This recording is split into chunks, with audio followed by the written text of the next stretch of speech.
Teman-teman, saya menyapa kalian semua. Kalian kembali bersama kami. Hari ini adalah webinar Jumat dengan berita baik dan tamu yang baik. Ini saya, Fyodor.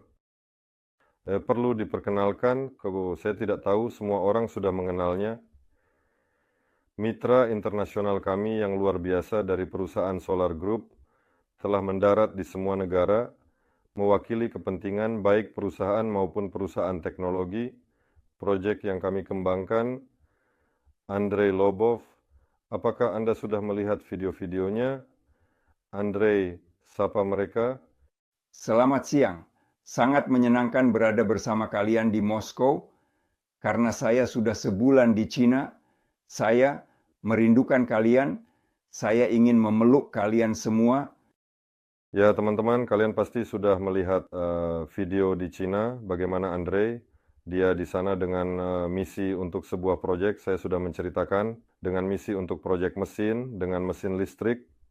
Dan tiba-tiba Sergei Semyonov memulai proyek dirigible dan ternyata Andrei sudah menemukan siapa yang akan datang ke sana. Saya mengunjungi sebuah perusahaan swasta yang bergerak di bidang dirigible. Hari ini kita akan membahas tentang hal itu. Andrei akan menceritakan apa yang dia akan lihat di sana dan apa yang telah disepakati. Saya melihat banyak di sana. Anda bisa melihat gambar di layar sekarang. Ini dia dengan direktur. Andrei, siapa ini? Ya, itu adalah Tuan Direktur sendiri yang pencipta dirigible. Orang itu yang sudah bertahun-tahun lamanya sakit dengan tema yang sama ini dan berusaha keras untuk mengangkat dirigible miliknya sendiri ke udara dengan susah payah. Ya, kita akan membahas ini hari ini. Di Cina ada lebih dari satu perusahaan.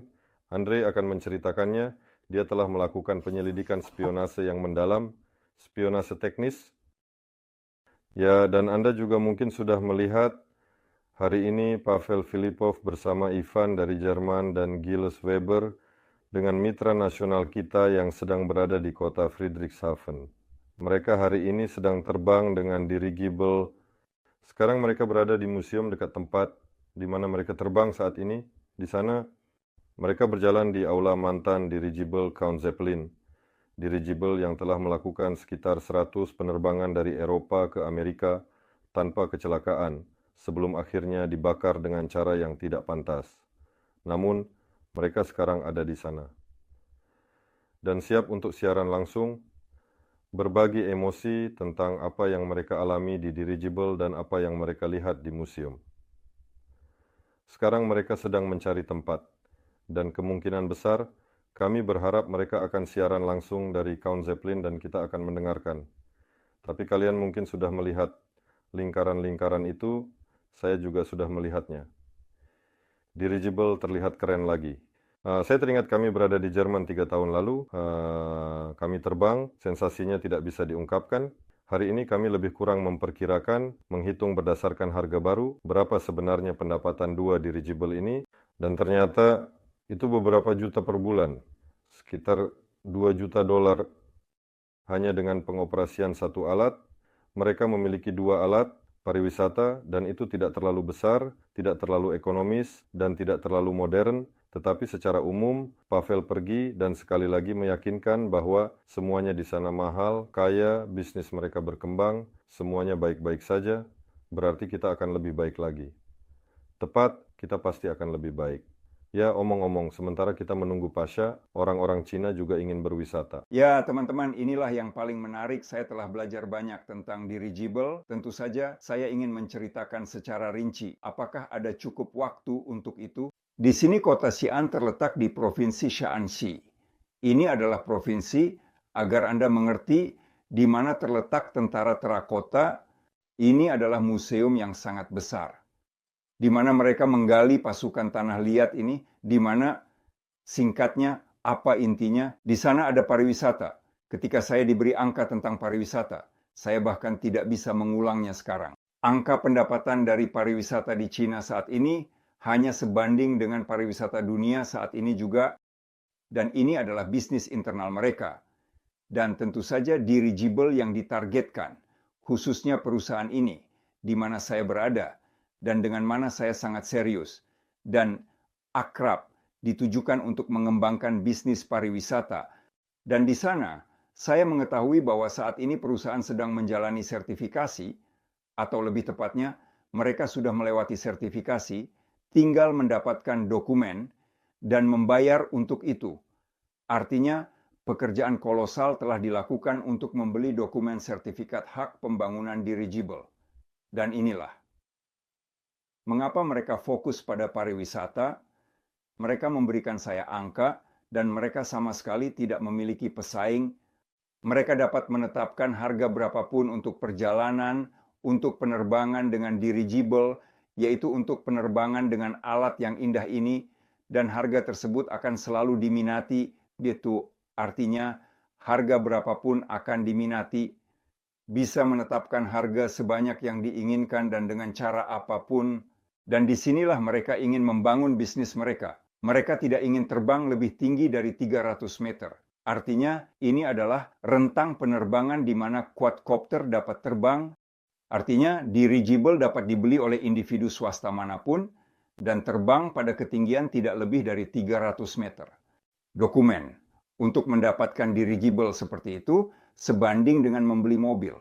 Artinya, Anda memiliki lisensi untuk mengendalikan dirigible, tidak sulit didapat, seperti pilot mendapatkan lisensi mereka. Anda juga dapat memperoleh lisensi untuk dirigible dan terbang, dan saya berpikir informasi ini sangat menarik bagi kita, karena banyak orang tidak memahami di mana dirigible dapat digunakan.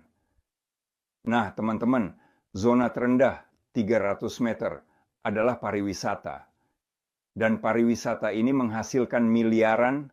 Begini, di Cina sekarang mereka hanya merencanakan. Mereka memiliki rencana 5 tahun. Saya bisa bercerita panjang lebar. Saya mengerti, Pavel berkata kita sekarang adalah turis. Ayo kami siap. Mari kita dengarkan Pavel, lalu saya akan melanjutkan. Bergabunglah. Jadi apakah saya terdengar? Bagaimana suara saya? Apakah saya terlihat? Jadi kamu terdengar, kamu terlihat, dan jelas. Baiklah, luar biasa. Senang bisa berada di sini hari ini dalam siaran langsung Anda. Seperti yang Anda lihat, kami bisa dibilang berada dalam kondisi berkemah saat ini di Museum Konstruksi Dirigible, di Museum Count Zeppelin. Tapi yang terpenting, hari ini saya pribadi pasti untuk pertama kalinya naik dirigible yang sebenarnya sekali lagi dan lagi. Seperti yang sudah dikatakan Fyodor, kami sekarang berada di Jerman, di kota yang penuh dengan pencarian yang sia-sia, bahkan nama kota ini sudah saya sebutkan, dan disinilah mungkin salah satu dari kota-kota di mana dirigible benar-benar tidak hanya ada, tetapi juga sangat aktif dieksploitasi. Dan hari ini kami telah membuktikannya. Hari ini kami melakukan perjalanan di salah satu penerbangan tersebut. Ngomong-ngomong, ini cukup sulit untuk membeli tiket. Bahkan arah wisata yang tampaknya sepele ini sangat menguntungkan secara komersial saja. Ada banyak penerbangan terus berlangsung dan dalam beberapa minggu kami membeli tiket yang tidak murah. Meskipun demikian orang-orang tetap datang dan semuanya penuh. Ini menunjukkan bahwa setidaknya orang-orang sebenarnya sangat menyukainya. Apa yang ingin saya katakan? Ya, tentu saja penerbangan dengan dirigible adalah sesuatu yang luar biasa. Ini sama sekali bukan pesawat dengan beban berlebihnya. Ini sama sekali bukan balon udara yang tidak dapat dikendalikan. Ini adalah sesuatu yang bersifat intermediat, yaitu kendaraan transportasi terpisah yang memiliki keunggulan dari balon udara dan pesawat. Namun, keuntungan jika kita berbicara tentang sektor pariwisata, tentu saja sangat jelas. Karena dengan pesawat terbang, kamu tidak bisa terbang dan mengamati pemandangan, melihat semuanya. Karena pesawat terbang sangat cepat, jendela kecil, sementara di sini jendela terbuka, kamu terbang dengan kecepatan 100 km per jam, omong-omong, cukup cepat. Kamu bisa menjelajahi area, hal yang tak bisa kamu lakukan dengan balon besar, dan hanya butuh sedikit ruang untuk lepas landas. Di dalam bagaimana perasaanmu, ya ini seperti yang kita bicarakan sekarang, salah satu dirigible pertama yang akan kita buat ini adalah yak terbang. Jelas bahwa dirigible yang ada di sini jauh dari apa yang akan kita buat, tetapi bahkan dalam dirigible ini tetap saja sudah menggunakan teknologi yang usang. Karena dirigible ini dibuat pada tahun 90-an. Tetap saja ini benar-benar yak terbang. Jelas mengapa ini disebut demikian, karena ini nyaman. Kamu merasakan keamanan, kamu merasakan ringan, tanpa beban berlebih. Dan ini tentu saja tetap sama, terutama ketika kamu memikirkan bahwa ini adalah pilihan yang paling sederhana. Katak. kamu mulai menghembuskan mungkin. Dan setelah itu kami langsung pergi ke museum yang sangat terkenal dan bersejarah di kota besar. Dan di sini kami ditunjukkan sekali lagi apa yang sebenarnya mungkin yang terjadi pada tahun 30-an. Dan juga di awal abad ke-20. Dan bisa dibayangkan apa yang tentunya bisa dilakukan hari ini dalam kerangka teknologi modern dengan kami berada di museum. Saya tidak tahu boleh merekam atau tidak. Kami akan mencoba. Saya akan tunjukkan sesuatu menarik. Saya akan melakukan wawancara singkat dengan mitra kami, Ivan Muchbach, yang terbang dengan dirigible. Ivan, silakan sampaikan kesan Anda. Salam semuanya. Kesan saya tentang apa yang saya alami hari ini sungguh yang sangat luar biasa dan benar-benar menakjubkan. Hari ini kami melihat dunia dari ketinggian burung yang sangat indah. Sekali lagi dan sangat menakjubkan, melihat sejarah perusahaan yang sangat menarik dan indah ini, dan perkembangan kapal terbang yang sangat luar biasa menakjubkan. Ini benar-benar sesuatu yang seperti yang dikatakan berasal dari dunia fiksi, tetapi di masa lalu, hari ini kita mengharapkannya lagi, bersih. Saya senang. Ya, ngomong-ngomong, tahu tidak, ada semacam argumen kontra dari para pembenci, katakanlah, bahwa dirigible sudah tidak ada lagi dan sebagainya, dan ketika kamu datang ke sini, kamu menyadari bahwa tidak benar, dirigible masih terbang, dan di sini masih digunakan secara aktif. Sederhana, seperti biasa, ada orang yang mampu merakit dirigible, merakit pesawat, membuat mobil yang keren, dan ada juga yang tidak. Ya, inilah Jerman sebagai fakta. Jerman selalu kuat dalam industri, kuat secara teknologi, dan banyak hal baik tentang Jerman yang kita ketahui, transportasi mobil, teknik, tetapi khususnya pembangunan dirigible di sini juga belum mati. Ya, itu juga terhenti pada suatu saat, tetapi sekarang berkembang dengan aktif.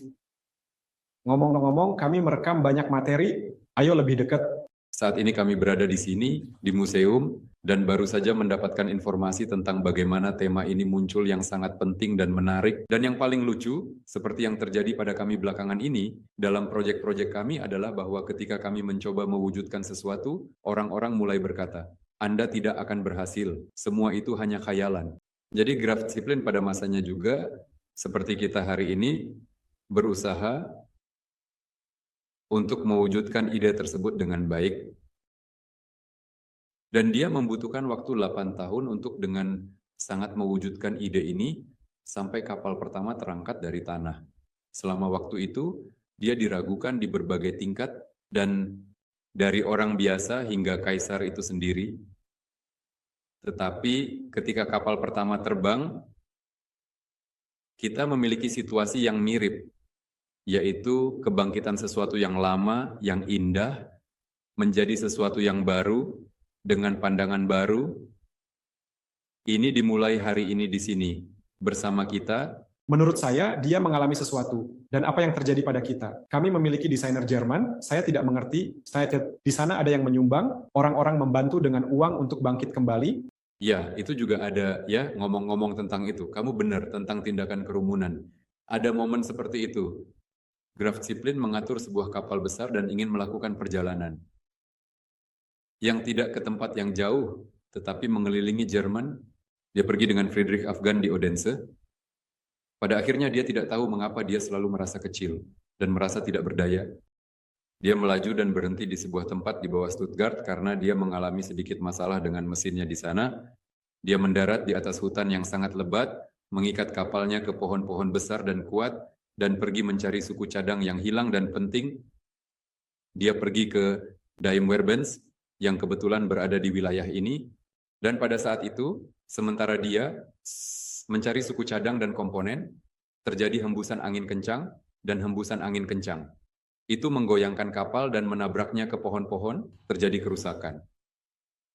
Dan seluruh kapal terbakar, dan ia terbakar habis, tepat di depan mata tentara, di hadapan orang-orang yang berada di lokasi, dan di depan mata keluarganya yang lengkap, dan pada saat itu semua hartanya terbakar.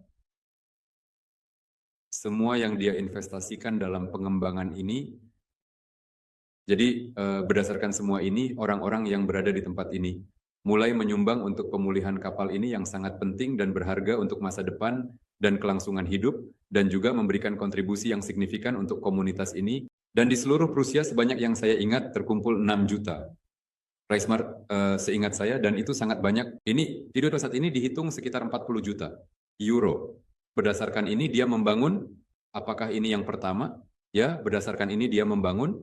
Jelas kita akan menghubungi dan mulai melakukan pro Ivan. Terima kasih banyak sekali atas taruhan ini yang sangat menarik, bersejarah sekali. Kami akan merekam semuanya di museum, kami akan membuat banyak materi untuk Anda juga tentang penerbangan segala hal. Kami mungkin akan mengunggah beberapa video, semua itu saya ingin beralih ke satu momen menarik. Pertama-tama perhatikan bahwa juga ada Zilinus, Barbara, dan Marka. Mereka juga mitra kami, semua orang mengenal mereka. Tapi mungkin kita tidak akan melakukan wawancara karena mereka tidak berbicara dalam bahasa Rusia. Dan kita punya video ini, dan sekarang lihat, karena kita berada di salah satu bagian museum, tunjukkan saja apa yang tiba-tiba ada di atas. Ini bukan atap, ini adalah bagian dari dirigible asli yang sangat besar dengan ukuran sebenarnya dan sangat mengesankan. Coba bayangkan betapa besarnya itu. Ini hanya satu bagian. Ini yang mana? Ini Genderburg. Ini adalah bagian dari Genderburg. Bagian dari Genderviburg adalah dirigible terbesar yang pernah dibangun. Jadi Anda bisa membayangkan panjangnya 250 meter. Mari kita mendekat ke sini. Ini adalah kapal yang sangat besar sekali. Ini adalah meter. Ya, yang terbesar. Bayangkan ukurannya dan apa yang ingin saya tunjukkan kepada Anda. Sekarang kita akan mencoba masuk ke sana dan melihat bagaimana tampilan dalam dirigible di masa lalu. Tepatnya bagian kecilnya, tentu saja ada banyak tempat. Mari, saya sangat berharap kita tidak terganggu bahwa kita sedang merekam di sini sekali. Ngomong-ngomong, Ivan sudah bilang bahwa saya rasa mikrofon hanya menangkap suara dari telepon. Jadi bicaralah di dekatnya. Sekarang sudah bagus. Kalian bisa membaca sepertinya. Sekarang sudah bagus. Ya, sepertinya mikrofon hanya menangkap suara dari telepon, jadi bicaralah dekat dengannya sekarang seharusnya bisa menangkap. Sekarang semuanya baik-baik saja. Terima kasih. Ngomong-ngomong, mengenai dana masyarakat, saya mulai berbicara bahwa berkat Genderburg, berkat pendanaan masyarakat, Genderburg berhasil memulihkan ciptaannya, dan pada dasarnya keadaan dirigible tidak hilang di Jerman pada saat itu.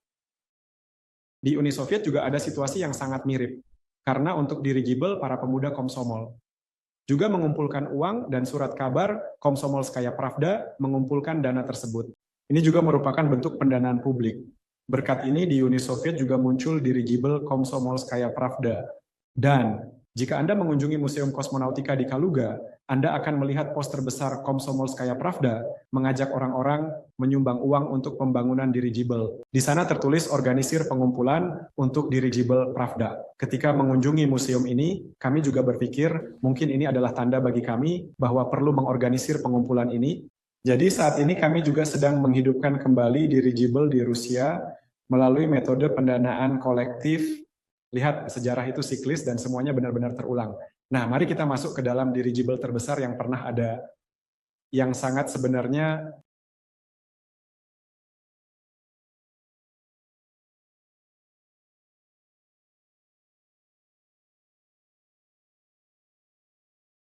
banyak kabin, beberapa lantai. Apa yang bisa kami jelaskan secara rinci tentang apa yang berbeda di sini? Ya, jelas ada berbagai kompartemen, di sini juga ada ruang penuh, dan seterusnya. Setiap orang memiliki kabin masing-masing tentu saja, tetapi juga ada area umum di mana tidak hanya bisa terbang dari satu titik ke titik lain, tetapi juga bisa menikmati penerbangan.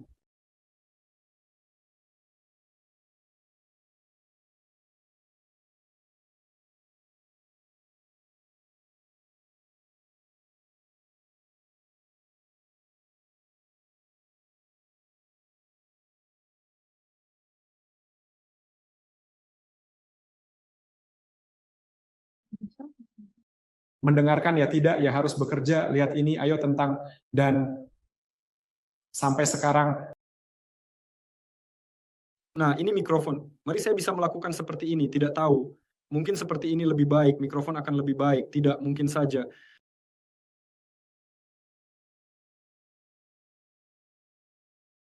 Jadi secara umum, ya, hanya agar saya lebih dekat, di sini Anda bisa melihat bagaimana tampilan dalam dirigible sebelumnya.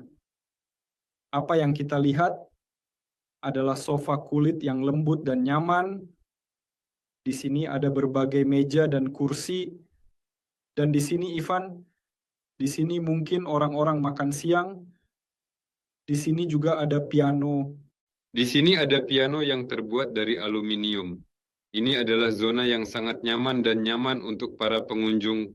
Di sini kita melihat bagaimana jalan-jalan diciptakan dengan seksama dan hati-hati. Tidak akan terdengar sama sekali jauh. Dibuatlah jalur dan kita bisa melihat bagaimana dirigible terbang. Kita melihat 4 dirigible di berbagai benua. Harus diambil foto saja. Salah satu perjalanan terhebat dalam 40 hari dirigible yang juga membuatnya sangat besar dan populer. Dan sekarang kami juga, di sini kami melihat perkembangan pos. Di sini bisa membaca dan menulis, dan gambar di sini mencerminkan bagaimana perkembangan layanan pos terjadi. Dan di akhir, gambar terakhir adalah di mana dirigible seharusnya. Dengan sangat jelas menyampaikan pesan dari orang-orang, dari titik A ke titik B dengan tepat dan akurat. Di sini menurut saya orang-orang membaca buku, iya, ada ruang baca dan ruang tulis. Ketika kita berbicara tentang kenyamanan, Anda bisa membayangkan seberapa besar jendela-jendela itu yang sangat besar dan indah dengan pemandangan yang menakjubkan. Dirigible ini terbang dari Eropa ke Amerika. Tempat kapal pesiar, kita bisa menikmati pemandangan ke bawah seperti ini. Pemandu kami berkata, teman-teman yang terhormat, bayangkan kalian melihat dari sini ke luasnya stepa semesta, bumi, dan lautan yang sangat indah. Itu sangat luar biasa. Ya teman-teman, begitulah. Inilah kesan kami dari penerbangan dengan dirigible yang luar biasa. Kami telah menunjukkan kepada Anda hari ini bagaimana tampilan dalam dirigible. Anda sedikit melihat museum. Semoga Anda mendengarnya dengan baik. Dan segera akan ada banyak video di mana kami akan menunjukkan dan menjelaskan lebih detail tentang bagaimana penerbangan kami dengan dirigible berlangsung. Dari hal yang menarik, kami melakukan wawancara dengan pramugari, kami juga mewawancarai pilot, dan mereka menceritakan tentang keunikan penerbangan dengan dirigible serta banyak hal menarik lainnya. Jadi, kontennya akan sangat banyak. Ini akan membantumu lebih memahami apa yang kami lakukan. Jadi begitulah, Fedor. Sekarang, kata-kata tanpa kata atau mungkin kata bisa. Ya, ada pertanyaan tentang pengalaman pribadi selama penerbangan. Seberapa aman rasanya bagimu? Apakah di sana berisik atau tidak? Apakah kalian diizinkan untuk membuka jendela? Sekarang biarkan saya mencoba. Saya tidak tahu apakah suara saya terdengar dengan mikrofon atau tidak. Terdengar. Tapi mengenai perasaan, awalnya terasa seperti saat kita naik pesawat juga harus memvalidasi tiket. Ngomong-ngomong, area lepas landas sendiri terletak dekat bandara. Jadi ini seperti bagian dari bandara. Ini adalah jawaban. Untuk pertanyaan saya akan lebih dekat, mungkin saya hanya terdengar dari telepon. Ini hanya jawaban untuk pertanyaan tentang infrastruktur. Ya, sangat mudah infrastruktur bandara dengan area untuk dirigible. Ini seperti yang dilakukan di sini. Kemudian kami duduk, mengikat sabuk pengaman, dan lepas landas. Saya tidak merasakan beban berat seperti di pesawat, telinga tersumbat, semuanya ringan. Setelah kami lepas landas, jendela dibuka, kita bisa mulai menikmati. Pramugari berkata, lihat ke sana, lihat ke sini. Kita bisa berjalan-jalan dengan tenang di dalam kabin. Oh ya, itu juga menunjukkan banyak hal. Dan saya juga sudah berbicara di awal tentang emosi saya bahwa pertama-tama Anda merasakan bahwa semuanya sangat ringan dan halus, yaitu lembut tanpa beban berlebih atau penurunan yang tajam. Oleh karena itu, saya mengatakan bahwa saya mengerti mengapa dirigible disebut sebagai kapal udara dan mengapa kita mengatakan bahwa akan ada yak terbang. Salah satu dari dirigible pertama kami Ya, perasaannya sangat mirip, seperti berada di atas yacht. Apalagi ketika kamu berada di sini dan memahami bagaimana yacht ini bisa terlihat, rasanya seperti kamu berada di hotel. Perhatikan, ini adalah tahun 1930, 100 tahun yang lalu. Sekarang tingkat kenyamanan tentu saja akan sangat berbeda. Kamu merasa bahwa ini aman, sama sekali tidak menakutkan, dan kamu tidak khawatir tentang apapun. Di sana ada tim ngomong-ngomong yang membantu, ada juga pilot profesional, dia memiliki kemudi. Kita bisa berbicara dengannya dari pengalaman pribadi, jendela memang terbuka, tetapi kami tidak mengeluarkan diri karena mereka mengatakan bahwa mereka tidak bertanggung jawab jika Anda menjatuhkan ponsel atau barang lainnya. Jadi kami tidak mengambil risiko, perasaannya sangat positif. Seperti yang saya katakan di awal juga, ini pasti bukan pesawat dan bukan balon udara. Ini adalah sesuatu yang berada di tengah, yang mengambil kelebihan dari keduanya, dan bahkan dari arah seperti sekadar pariwisata. Saya rasa ini sangat menarik dan sangat. Saya tahu bahwa perusahaan Zeppelin memiliki keuntungan, seperti yang saya baca di internet, sebesar 150 juta euro per tahun. Ini menunjukkan bahwa bisnis ini menguntungkan. Jadi bisa dibilang kita bisa menyimpulkan apakah mungkin untuk menghasilkan uang dari dirigible. Dan omong-omong kita juga melihat hangar di mana satu dirigible lagi sedang disiapkan. Fedor, kamu bilang bahwa sekarang ada 2 yang terbang di sini. Akan ada 3 yang terbang khususnya di Friedrichshafen. Sekarang ada beberapa yang terbang di Amerika dari perusahaan Chepiliev. Nah, saya pikir ini baru permulaan. 3, saya bilang 2. Tidak, di sini terbang 2, yang ketiga sedang dibangun. 3 dibeli oleh perusahaan Amerika, yang mereka kerjakan secara kooperatif, dan mereka memiliki lebih banyak yang terbang. Siapa? Orang Amerika? Ya, di Amerika, dirigible ada, mereka terbang, dan omong-omong mereka juga memiliki penerbangan. Ini bukan hanya 1 hari terbang, dan kemudian ada yang mengawasinya. Dia seperti kuda kerja, dia tidak sempat menurunkan satu kelompok, dan dia terbang tanpa henti. Maksudnya seperti ini. Ini juga banyak berbicara tentang keandalan kendaraan transportasi, bahwa ia terbang bolak-balik tanpa henti sepanjang hari, menurut perasaan pribadi. Seolah-olah sekali lagi dengan mudah, lembut, kamu merasa sangat aman, sangat indah, dan memberikan kepuasan yang benar-benar maksimal dalam prosesnya, benar-benar sangat memuaskan. Nah, yang paling penting mungkin kita tambahkan, Namun, mungkin juga berguna jika kita berbicara tentang transportasi. mari saya juga sebutkan beberapa angka. Dalam percakapan dengan pramugari dan pilot, kami berbicara dan angka-angka tentang penerbangan kami. Jadi, setiap mesin melakukan sekitar 12 penerbangan dalam sehari, dan kami ingin melakukan wawancara dengan seseorang yang juga terbang bersama kami, tetapi tidak berhasil. Penting untuk dicatat bahwa orang-orang mengatakan hal seperti ini mahal, tetapi itu sangat luar biasa. Oleh karena itu, permintaan akan besar, karena semakin banyak yang muncul di pasar, semakin banyak orang yang akan mampu untuk terbang. Ini adalah tujuan wisata. Tapi ngomong-ngomong harga, mereka begitu, mau kemana? Jika kamu tidak setuju perusahaan, kamu bisa tidak naik dirigible.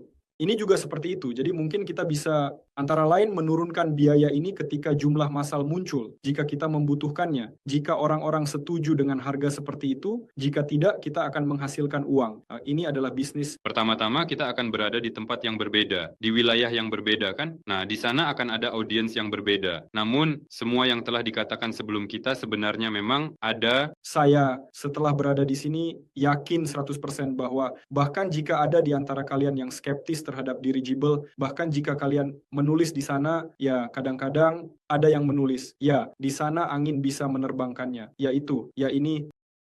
Jika kita menghilangkan semua yang tidak perlu dan mengatakan, teman-teman, kita setidaknya bisa membuat cerita yang sama seperti di sini, tetapi hanya di Rusia, di Moskow, di mana kita bisa terbang dengan indah, saya yakin ini akan sangat diminati.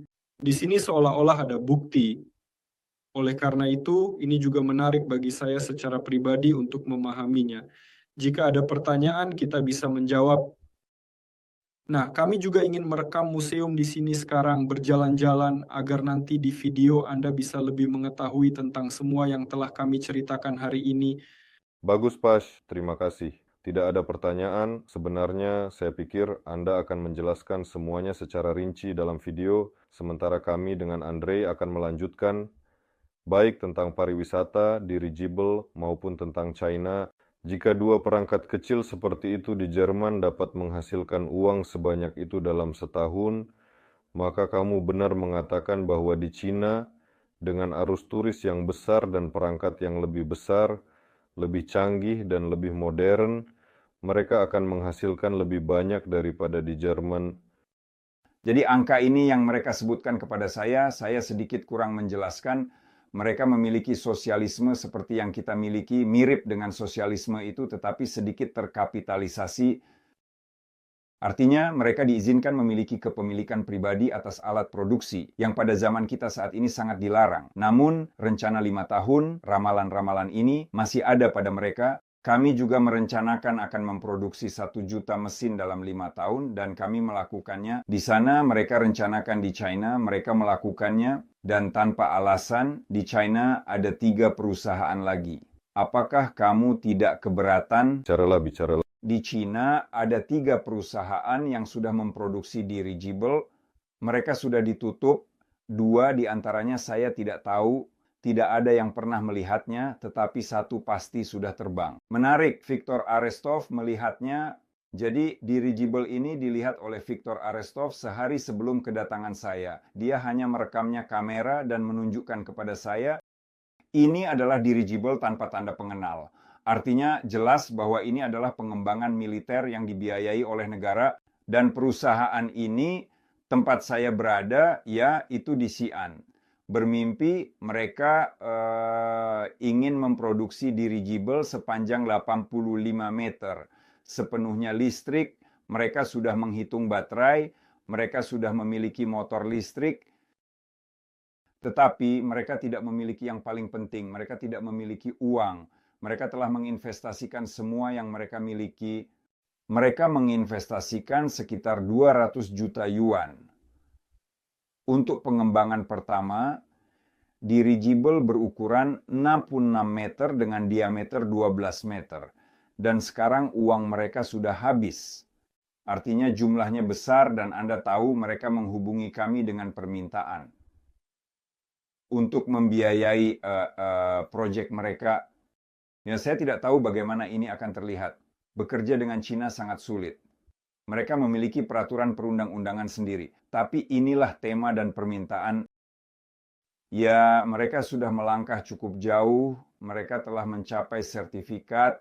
Tetapi saat ini saya memahami bahwa di sini di Moskow, atau dengan kata lain di Rusia, kita memiliki semua peluang untuk meluncurkan dirigible dan mengejar serta melampaui mereka. Di negara kita, baru-baru ini seorang pria mengatakan bahwa di negara kita semuanya memang seperti itu. Kami berbicara tentang dirigible, dan dia berkata semuanya di Uni Soviet seperti ini, kita akan mengejar dan melampaui. Seseorang mulai memproduksi dirigible, kami mulai memproduksi dirigible. Mereka bilang sudah, kita berhenti, kami tidak memiliki apa-apa dikejar, tidak ada yang perlu disalip. Kami menutup pembangunan dirigible. Ini menarik. Dan sekarang kita melihat bahwa di Jerman mereka sudah ada. Meskipun sedikit mereka tidak meninggalkan tema ini. Di Cina, tema ini mulai berkembang, negara ini sedang naik pada puncaknya, ia berada di puncak. Di negara mereka, hampir semua merek mobil dunia diproduksi. Saya telah melihat semuanya, BMW, Toyota, Volkswagen, semua ini diproduksi dalam versi bensin, listrik, dan hibrida, termasuk Mercedes. Dan tentu saja mereka sudah bergerak ke arah pembangunan dirigible. Seseorang ingin mengambil posisi militer untuk mengontrol perbatasan. Seseorang ingin mengambil alih bisnis pariwisata dan menyebarkannya ke seluruh Cina. Mereka bahkan tidak berpikir bahwa itu bisa dilakukan di sana di Afrika atau di negara lain. Mereka memang menargetkan sektor pariwisata di Tiongkok mereka. Dan saya sudah mengatakan bahwa yang paling penting yang mereka klaim adalah ketinggian 300 meter. Kita, saya rasa, dapat berkembang jauh lebih tinggi. Kita memiliki ilmuwan untuk itu. Kita memiliki semua kemungkinan untuk naik ke stratosfer Secara umum, Rusia memiliki peluang kolosal saat ini, sama seperti yang terjadi dengan mesin Duenov. Kita bisa sekarang melompat ke industri mesin dengan lilitan Slavyanka ke tingkat dunia, karena ini ekonomis. Dengan cara yang sama, kita sekarang bisa melompat ke tingkat yang sangat-sangat tinggi dalam struktur dirigible atau lebih. Seperti yang baru saja disarankan oleh seseorang dalam percakapan, kita bisa menetapkan harga berapapun untuk dirigible, benar-benar berapapun, orang tetap akan menginginkannya dan akan membelinya. Bahkan jika tidak ada yang membelinya, pembangunan dirigible dan operasionalnya akan menghasilkan keuntungan yang sangat besar, yang saat ini tidak bisa didapatkan di sektor lain, baik dalam industri mesin maupun otomotif, di mana margin keuntungannya sudah sangat kecil. Di sini ada peluang yang sangat besar. Nah, mungkin itu saja secara singkat tentang bagaimana saya pergi. Nah, saya sudah menceritakan. Jika ada pertanyaan, Fedor, mungkin kamu punya sesuatu. Ya, tentu saja ada 1001 pertanyaan. Saya pikir baik penonton kami maupun rekan-rekan juga lihat hal ingin perbaiki darimu. Kamu mengatakan di Uni Soviet ada istilah dogoim dan pergoim. Dan yang paling menarik adalah bahwa orang-orang Cina dengan apa yang mereka terbang sekarang, yang dilihat Arestov dengan matanya sendiri, sedang berusaha mengejar kita. Ini adalah salinan dari AU-30 kami yang dibangun dan terbang di sana pada tahun 2005. Dan dirigible yang sama ini, dia sama seperti New Zeppelin ini.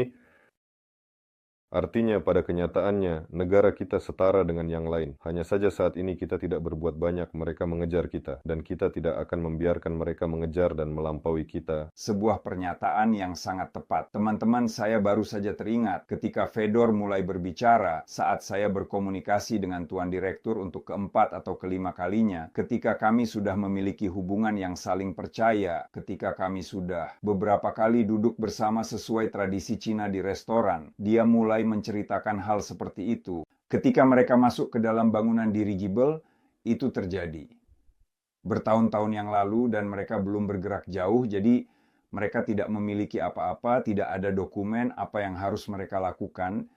Mereka mengambil dokumen, beberapa dokumen mereka ambil di Rusia, beberapa di Eropa, dan berdasarkan dokumen-dokumen ini, mereka menerjemahkan ke dalam bahasa Mandarin semua norma, semua persyaratan, semua standar, GOST, dan setelah itu baru mereka mengajukan permohonan untuk sertifikasi dan untuk mendapatkan preferensi lainnya dari apa sebutannya Kementerian Penerbangan atau Penerbangan Udara. Jadi sepertinya kita tidak akan mengejar dan melampaui China, mereka sekarang berusaha mengejar dan melampaui kita. Dan kita hanya perlu sedikit mempercepat. Semuanya benar. Ya, tentu saja semuanya benar. Ternyata orang Cina sedang membangun dirigible ini untuk tujuan wisata. Dirigible ini merupakan setengah model, setengah eksperimen, dan sekarang di perusahaan tempat kamu berada ada rencana untuk membangun perangkat yang lebih besar. Ya. Itu akan jauh lebih besar daripada di Jerman sekarang. Itu yang ditunjukkan Pavel di Friedrichshafen, tempat mereka terbang. Ya.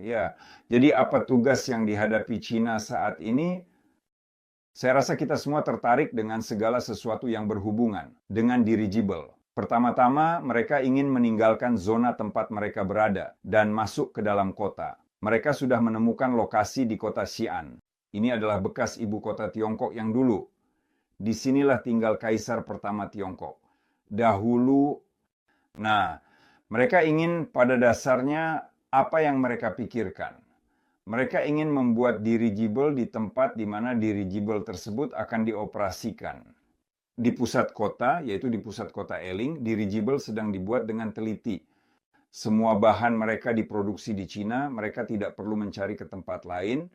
Tapi momen yang sangat menarik adalah ketika saya mengajukan pertanyaan. Direktur, apakah mungkin untuk melakukan kerjasama? Bisakah kami mengambil sesuatu dari Anda? Dia berkata, ya tentu saja. Dan hal pertama yang dia minta adalah, teman-teman, kami butuh helium.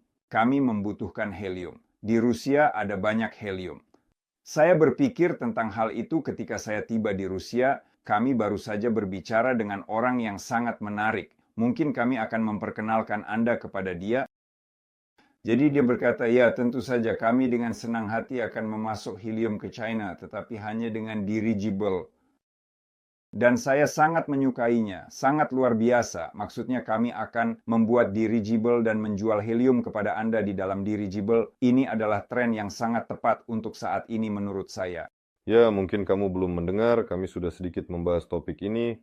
Ya, di Rusia saat ini sedang berkembang dan kadar laju produksi helium semakin meningkat. Dan mereka benar, mereka memiliki masalah dengan helium. Mereka membutuhkan helium kami. Dan salah satu solusi yang sedang dikembangkan bersama para pengembang mereka telah diberitahu tentang hal itu, mengapa tidak? Ternyata mengangkut helium cair dengan dirigible adalah yang paling menguntungkan. Langsung saja ke negara-negara Asia dari pabrik produsen. Dengar, dalam setiap lelucon ada sedikit kebenaran, kan? Ini sama sekali bukan lelucon. Ini bukan lelucon. Lihatlah, di Jerman mereka berusaha mengembangkan pariwisata. Dan di Cina, dari sudut pandang pariwisata, mereka melihat dirigible, ditambah lagi ada kepentingan militer. Namun, dirigible memiliki tak terbatas aplikasi, terutama komersial, di mana mereka jauh lebih menguntungkan dibandingkan solusi logistik saat ini. Tolong transportasikan helium yang sama. Barang besar, tema yang paling umum, tolong. Nah, tapi kami akan membayangkan untuk Anda sebuah film penuh tentang apa yang akan terjadi di masa depan. Bukan hanya pariwisata. Dan pariwisata ya sangat efektif dari segi sangat. Memang orang datang dengan cara yang mengesankan, orang berkenalan, terbang ya. Tapi uang sebenarnya lebih serius terpendam dalam tugas-tugas lain. Di Jerman 2 dirigible dalam setahun menghasilkan uang yang kita butuhkan untuk proyek ini. 2 dirigible tersebut dapat mengembalikan investasi proyek kita dalam setahun. Tepat ketika kami ingin membangun 2 unit 10 ton, mereka akan lebih besar daripada yang ini. Perangkat-perangkat ini akan lebih mewah untuk pariwisata, lebih canggih, super modern, dan dapat terbang jauh, lebih jauh hingga ke kutub utara. Jadi, kedua perangkat ini berdasarkan model Jerman sudah akan mengembalikan investasi proyek dalam setahun, menghasilkan 100%. Nah, saya sangat mendukung dan masih mendukung proyek pertama kami, mesin Duinovo. Tetapi ketika saya melihat betapa nyata untuk sekarang mengambil dan membangun dirigible, itu benar-benar menurut saya lebih nyata daripada membangun apa yang kami lakukan di Zelenograd. Dan jika kami telah membuat perusahaan seperti itu di Zelenograd, saya sangat yakin sekali bahwa kami akan memiliki dirigible kami sendiri. Saya tahu pasti bahwa itu akan terjadi. Dirigible tentu saja itu lebih rumit, itu adalah sistem yang kompleks. Saya tidak mengatakan bahwa mesin itu mudah. Terlebih lagi dalam hal KTB, dengan pengujian, dengan para pengembang, kita bisa memproduksi mesin ketika apa yang harus diproduksi. Namun ketika kamu diberikan tugas mengembangkan harus sesuai dengan karakteristik tertentu, produksi dulu, kemudian teruskan produksi. Ini sulit. Ini sangat sulit, tetapi bisa diatasi. Kita memiliki orang-orang yang dapat melakukan semua ini. Dan kami sudah memutuskan tentang dirigible, benar kami juga akan menyelesaikannya. Selain itu, orang-orang ini sudah melakukannya. Mereka melakukannya dalam waktu yang terbatas, dengan anggaran yang terbatas pada masa-masa tidak tenang di Rusia ketika negara baru mulai stabil. Jadi sekarang semua yang diperlukan untuk itu ada. Halo, teman-teman, halo. Ini adalah pertama kalinya saya mengikuti webinar tentang dirigible. Dalam perjalanan yang panjang ke Cina, saya sangat terinspirasi oleh tema yang menarik ini. Saya tidak pernah meninggalkan yang sebelumnya. Saya terus bekerja dengannya. Saya akan banyak sekali bercerita dan menunjukkan banyak hal tentangnya. Tetapi kepada semua orang yang sekarang dengan cermat memperhatikan proyek baru ini. Saya sangat yakin bahwa ini sangat luar biasa. Ini akan membawa kita banyak uang yang sangat besar. Terima kasih sekali lagi. Atau ada pertanyaan lain? Ya, ajukan pertanyaan. Hari ini kita memiliki webinar dengan siaran langsung bersama Andrei Lobov.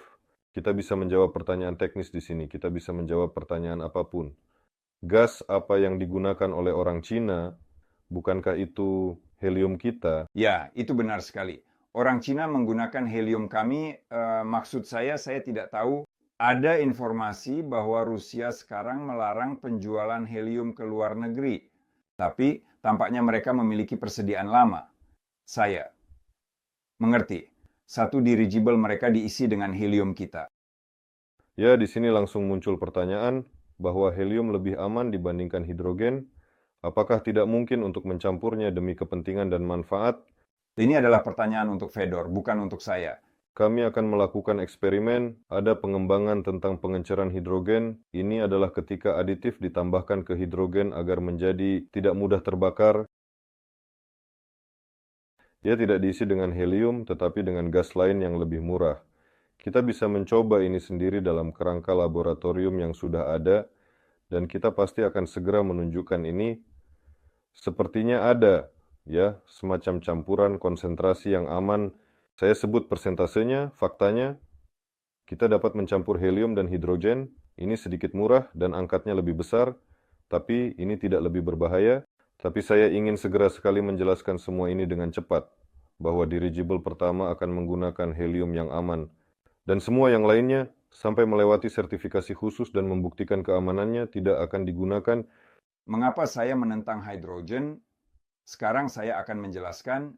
Di kelas 4, ketika saya masih seorang pelajar, saya membaca dalam literatur tentang cara mendapatkan hidrogen. Artinya, ambil hidrogen peroksida, masukkan ke dalam kalium permanganat, siapkan sebuah toples 3 liter, dan hidrogen akan terkumpul di sana. Secara umum, saya bisa melakukan ini dan mendapatkan hidrogen di rumah. Ya, saya sudah melakukannya beberapa kali. Suatu hari yang indah, eksperimen saya ini berakhir dengan menyedihkan. Saya meledak dan terbaring sebulan di rumah sakit dengan wajah yang terbakar. Saat itu, kacamata saya menyelamatkan saya karena lensa hanya terlepas. Artinya mata saya tetap utuh. Itulah sebabnya saya menentang hidrogen. Saya langsung memilih helium dan tidak ingin melakukan eksperimen dengan hidrogen secara pribadi. Kanal laser, kami juga sebenarnya, jika kita membahas eksperimen, saya berbicara dalam konteks laboratorium saat ini. Saya sendiri, kami memiliki laboratorium dengan teman-teman, kami bekerja di sana. Dan jika Anda menonton video dari Kirzak, di sana ada Dennis dan Artyom, kami bekerja dengan mereka. Di sana juga ada David, kami bekerja dengan mereka di laboratorium, bekerja dengan hidrogen, kami memiliki tabung gas yang berdiri di laboratorium. Kami memperkirakan jika balon meledak, maka laboratorium tidak akan dicuri, tersisa, semuanya tenang. Yang terpenting harus berventilasi dan terjaga sirkulasinya. Langkah keamanan. Kami mengisi wadah-wadah itu, melakukan superionisasi, dan membuat plasma dari hidrogen.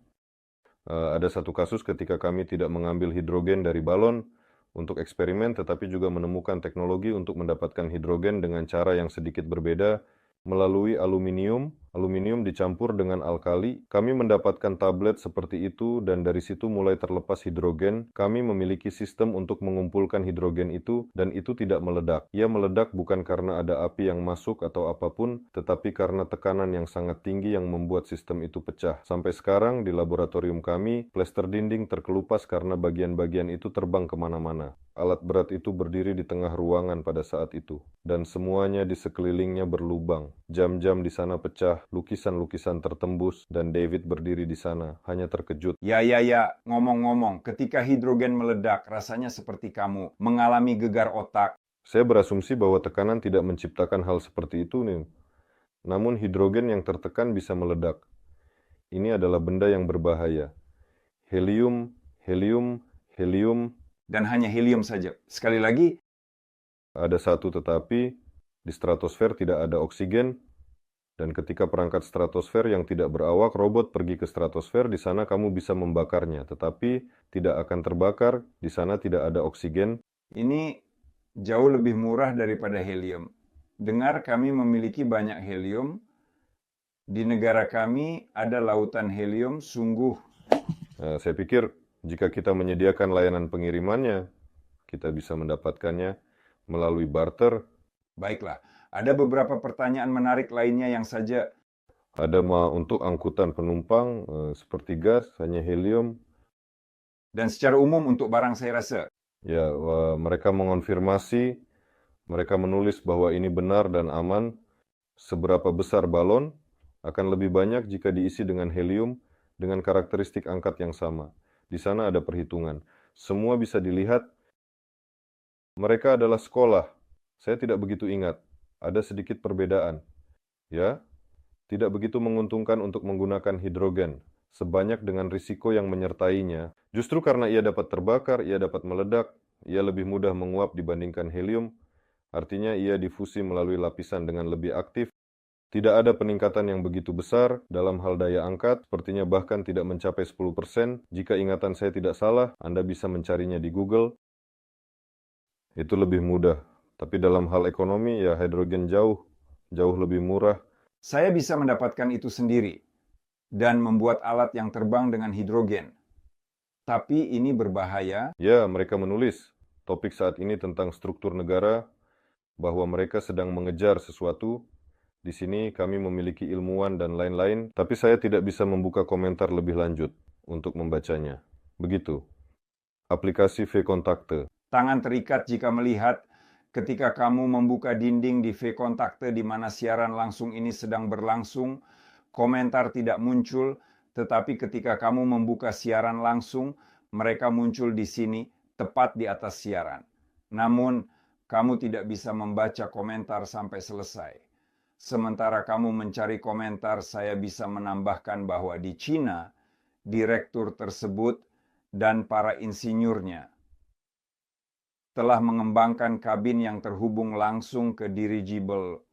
Mereka ingin menggunakan hanya struktur yang sangat kaku, yaitu rangka dari serat karbon yang sangat berkekuatan tinggi dan sangat kuat. Semua alat sejauh yang saya pahami adalah alat pesawat, tidak ada yang rumit di sini. Namun, karena keadaan, saya juga diundang ke institusi-institusi yang bergerak di bidang kecerdasan buatan, dan saya menyadari bahwa di Tiongkok sudah ada tingkat yang sangat tinggi, di mana kecerdasan buatan digunakan, terutama dalam robotika dan teknologi lainnya. Saya melihat mereka mirip dengan manusia, mereka bergerak seperti manusia, mereka berkomunikasi sudah seperti manusia. Dan penggunaan dirigible tanpa awak dengan bantuan kecerdasan buatan yang sangat canggih dan moden tentu saja sangat menarik dan merupakan masa depan yang sangat cerah dan menjanjikan. Ya, saya baru saja membaca komentar ini. Di sini semua tentang membandingkan industri otomotif kita dengan Cina, melihat mobil lada kita dan mobil mereka. Dan baru-baru ini mereka masih tinggal di tenda. Dari apa Anda akan membangun dirigible Anda? Pasti setengahnya akan dibeli sedikit dari Cina. Ya, saya mengerti pertanyaan ini. Saya juga berpikir seperti itu sebelumnya. Lihatlah, kita mulai pada saat yang sama. Artinya pada tahun 90-an terjadi perestroika, yaitu Uni Soviet pecah menjadi banyak negara. Dan pada saat itu Tiongkok mengalami kebuntuan dan mereka membuka perbatasan, mereka mulai terbuka terhadap dunia. Dan pada saat itu terjadi terobosan, yaitu mereka memilih jalan yang benar untuk Cina. Tetapi itu tidak selalu terjadi. Siapa yang memahami bagaimana negara-negara berkembang, pasionaris, yaitu ada kenaikan, kemudian ada penurunan, lalu lagi ada kenaikan. Ya, Cina sekarang sedang naik, tidak ada yang perlu dikhawatirkan. Dalam hal ini saya tidak melihat, kami juga pernah berada di puncak. Pada waktu saya ingat webinar pertama, ketika kamu bercerita tentang Venus. Teman-teman, tahun berapa itu? Apakah itu tahun 65 atau 67? Sepertinya lebih dekat ke tahun 70 atau 75. Nah, apa bedanya? Lihatlah, sudah berapa tahun yang lalu kami terbang ke luar angkasa, kami terbang ke Venus, kami bertahan di Venus selama 3 hari. Tidak ada perangkat di dunia ini yang bisa melakukan hal itu, dan sekarang pun tidak bisa. Anda lihat, sekarang Elon Musk terbang ke luar angkasa, dan mereka menunjukkan, ya, kami sudah melewati semua ini. Artinya, ada waktu ketika kami berada di puncak. Siapa yang melarang kita untuk kembali ke ketinggian ini? Maksudnya kita akan mulai dari awal yang rendah dan pasti akan melangkah ke arah pembuatan dirigible. Kita diberitahu kita adalah mesin Duyunov, kita tidak akan pernah membangun melakukan apapun. Namun kita sudah melakukannya. Nah, apalagi yang diminta oleh Cina sekarang kan? Mereka meminta helium, lalu apalagi? Mereka tidak membutuhkan apa-apa dari kita selain otak. Di setiap pertemuan, tolong perkenalkan kami dengan fisikawan Anda, dengan matematikawan Anda. Kami siap membayar mereka uang yang gila. Perkenalkan mereka. Kami akan membujuk mereka sendiri, mengangkut mereka sendiri. Saya tidak akan membawa satupun kenalan saya. Saya tinggal di Oknensk. Saya memiliki banyak teman fisikawan dan ahli nuklir yang hebat. Saya tidak akan memperkenalkan satupun kepada China karena mereka pasti akan membujuk. Tapi paling lucu, kenyataannya orang-orang Cina menjangkau banyak ilmuwan. Yang kami ajak bicara, dan orang-orang hanya berkata, saya tidak ingin ke Cina, lakukan di sini. Mari kita lakukan di sini. Dan banyak dari mereka, lihatlah, banyak yang bukan patriot, mereka hanya tidak ingin membahasnya di sana. Ini negara yang berbeda, ini mentalitas yang berbeda, semuanya berbeda. Di sana produksi bisa dilakukan, saya tidak menyangkal dengan baik dan cepat. Tapi sekali lagi kita perlu menggunakan ini untuk tujuan tertentu saja sedikit. Saya meneliti Venus, saya pastikan dimulai pada tahun 61 dan berakhir pada tahun 85. Teman-teman, perang berakhir tahun 45. Tahun 61, proyek untuk Venus dimulai. Penerbangan dimulai proyek untuk Venus. Perestroika telah selesai. Tapi inilah jalan kita. Inilah perkembangan kita. Sejarah itu bersifat siklis. Kamu benar, ada kenaikan, ada penurunan. Jika kita melihat dari tonggak sejarah, saat ini Rusia seperti lokomotif yang melaju ke atas. Benar sekali, kami sudah mulai. Mungkin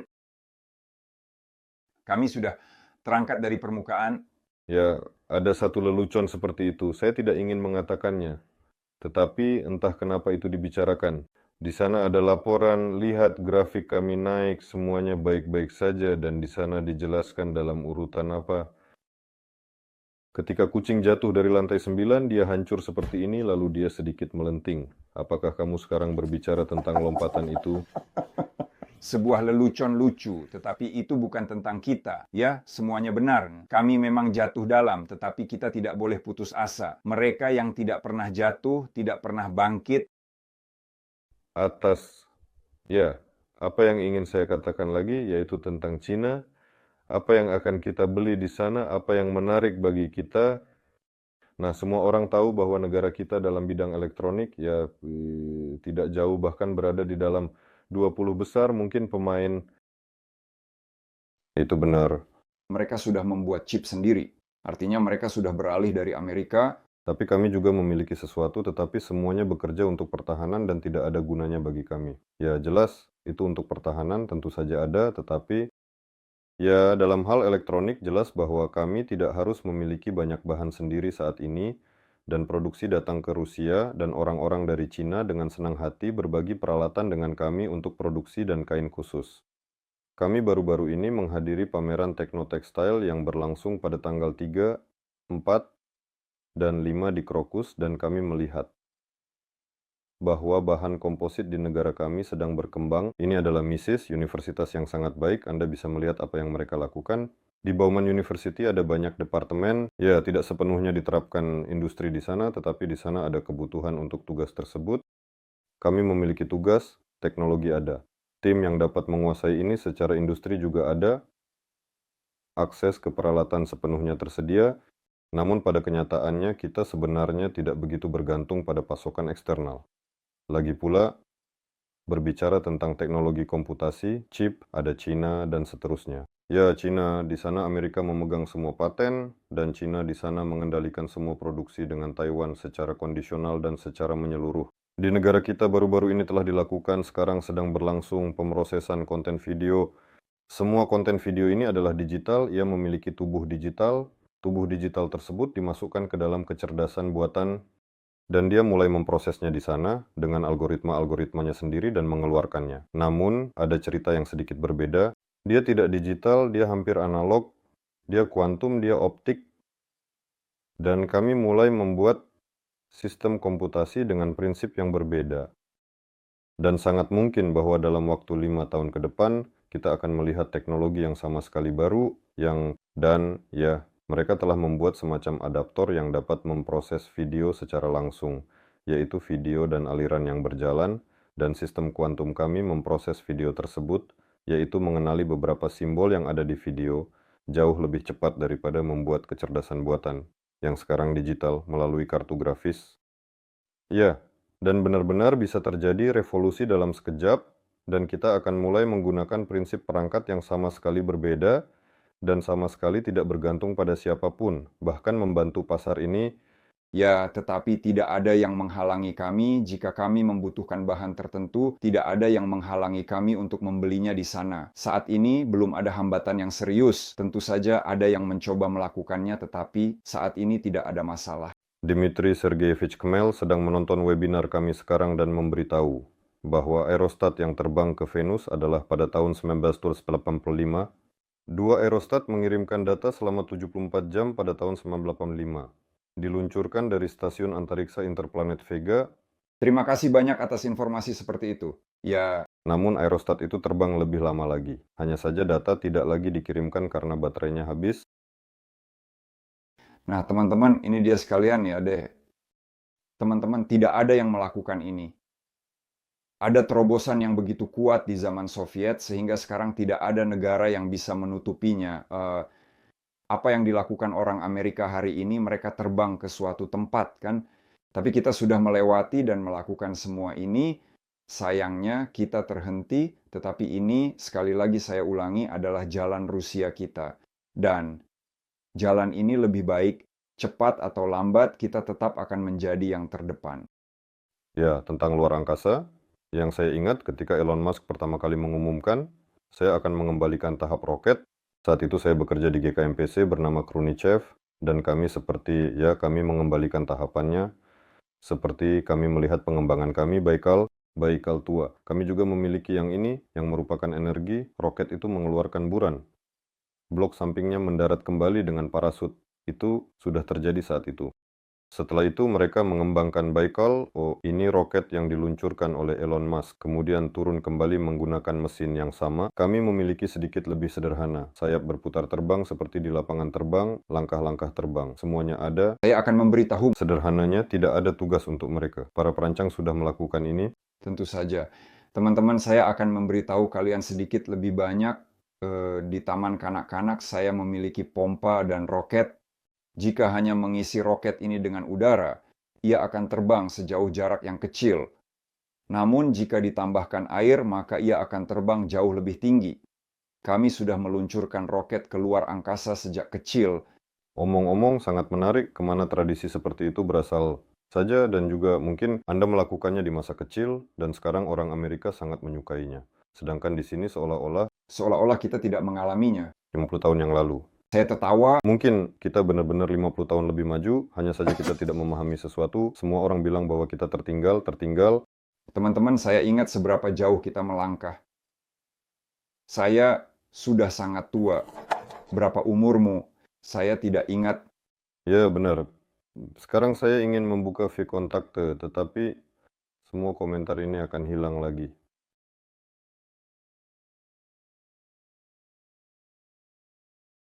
Ada juga pertemuan tidak hanya dengan direktur pabrik di Rizable, tetapi juga pertemuan dengan perusahaan lain, dengan perusahaan investasi, dan pertemuan dengan Viktor Aristov merupakan pertemuan yang sangat serius. Saya akan memberikan sedikit iklan, video akan segera dirilis. Proyek yang sangat menarik sedang direncanakan. Ngomong-ngomong, apakah Anda tahu bahwa Viktor Aristov bekerja di Cina dengan Tupolev? Dia adalah kerabat dari Tupolev legendaris kita. Mereka juga bekerja dalam pengembangan mesin yang sangat canggih, efisien, serta ramah lingkungan dan berteknologi tinggi untuk taksi. Taksi seperti itu mungkin di atas roda saja. Tidak, sebenarnya taksi yang memang terbang. Saya pikir Tupolev pindah ke Cina, ya, taksi dan sebagainya. Ya, saya sebenarnya saat itu... Saya baru saja mengajukan pertanyaan ini, apakah mungkin menggunakan mesin dalam pembuatan dirigible? Ya, tentu saja semuanya mungkin. Ya, saya bisa menceritakan bagi yang belum sempat melihat. Ini Dmitry Sergeyevich Kmel yang sekarang memberikan informasi tentang Venus. Dia berada di pameran tentara ini, di mana ada Suvel Mesh. Dia berinteraksi dengan para ahli. Secara keseluruhan, pada pandangan pertama, mesin-mesin tersebut sangat menarik dan efisien dalam hal energi. Tentu saja perlu untuk memulai dengan tesis yang lebih tepat dan komunikasi yang lebih mendetail, tapi seperti yang dikatakan, mengapa tidak? Ini dia. Proyek pertama kami sepertinya mungkin akan beririsan dengan proyek kedua. Tentu saja akan ada sesuatu lagi. Tentu saja akan ada, ini Fedor berkata, tentu saja akan ada. Sekarang saya juga akan lebih yakin tentang hal ini. Jadi YouTube saya tidak bisa dibuka, kami menggunakan WiFi. Jika ada Pasha, Yul, siapapun yang menonton kami, silakan salin pertanyaan-pertanyaan itu dan kirimkan di Telegram agar saya bisa melihatnya. Ya, sekarang ada pembuka cuplikan dari Kirzhak.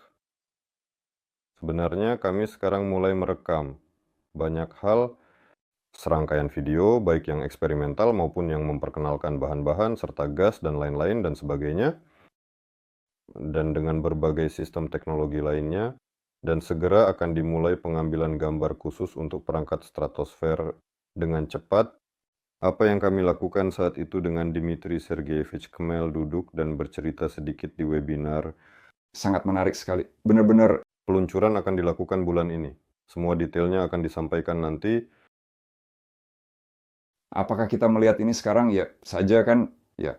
Itu ya adalah apa yang kami lakukan di Kirzhak. And, Ya, kebetulan setelah perjalanan ke Kirzhak juga banyak telepon dan tawaran.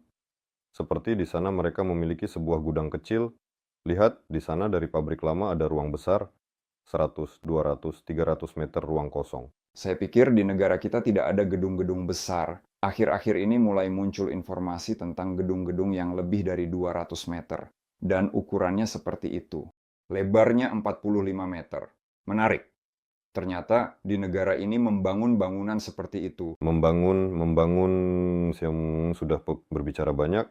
Apakah kamu melihat ketika kamu pergi gudang Wildberries dengan Eliozone? Sudah 1 kilometer, Bagaimana mereka merakitnya? Bukankah sudah dirakit dengan teknologi baru?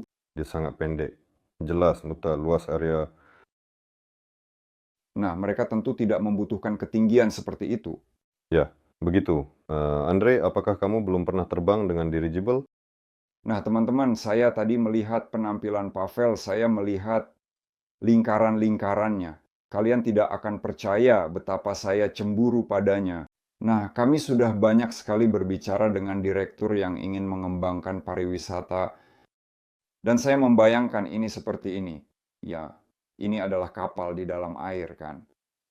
Dan udara adalah substansi yang sama. Hanya lebih jarang. Dan inilah dirigible ini. Ini adalah kapal untuk perjalanan. Ini adalah kapal untuk perjalanan di udara. Dan ketika Pavel hari ini berlayar di kapal ini, dan di bawahnya ada danau-danau biru yang indah ini, itu luar biasa. Itu luar biasa. Saya belum pernah sama sekali naik baik dengan dirigible. Maupun dengan balon udara atau balon udara. Saya ingat ketika saya pertama kali, saat saya berusia 3 tahun, kami terbang bersama keluarga dengan orang tua. Saya naik pesawat untuk pertama kalinya dan berteriak ke seluruh kabin, "Ibu, bagaimana kita akan turun?" Naik pesawat itu menakutkan. Saya mengerti naik dirigible itu sama sekali tidak menakutkan. Jadi saya bermimpi, sekarang ini adalah impian saya. Jadi itu dapat dilaksanakan dengan sangat cepat dan efisien. Dan sangat ingin memiliki milik kita sendiri. Bukan yang pribadi, tetapi yang akan kita bangun. Mengingat betapa sulitnya sekarang untuk mendapatkan misalnya visa ke Jerman untuk pergi dan mencobanya di sana, mungkin kita benar-benar bisa membangun dirigible di sini lebih cepat. Teman-teman lihatlah slogan kami. Membangun dirigible lebih cepat daripada mendapatkan visa. Keren, kan? Ini adalah slang yang menarik. Ya, tetapi di sini juga semua orang harus memahami bahwa membangun dirigible dan mengangkatnya ke udara satu hal, sedangkan membuat semuanya terakreditasi, berlisensi, itu adalah hal yang sama sekali berbeda. Secara kebetulan angin membawa kita ke Jerman, ke tempat yang kita tuju. Saya tidak tahu, tapi di sekitar Oblinskmu itu secara kebetulan terlepas dan terbang. Syukurlah, kamu sendiri yang akan berbicara. Hahaha. Nah, hari ini kita punya pertemuan yang sangat menyenangkan. Saya mendapatkan banyak informasi baru hari ini dari Fyodor. Sangat bagus sekali. Ya, hari ini ada sedikit pertanyaan teknis. Pada webinar berikutnya di hari Jumat pasti akan ada sedikit spesialis teknis. Kita akan berbicara secara detail tentang teknologi itu sendiri dan tentang bidang yang ditangani oleh orang dalam arah ini. Anda akan lebih memahami sedikit bagaimana cara kerjanya. Kami akan memberikan pengumuman tentang apa yang akan terjadi dan tema apa yang akan dibahas di awal minggu agar Anda dapat mempersiapkan pertanyaan Anda.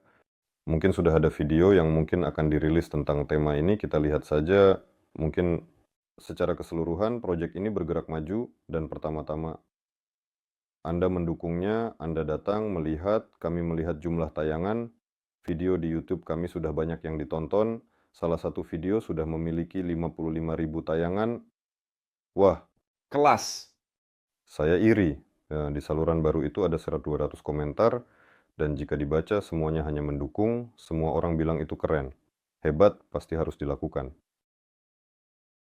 Ya, kami memiliki pendaftaran harian, kami memiliki pembayaran setiap hari.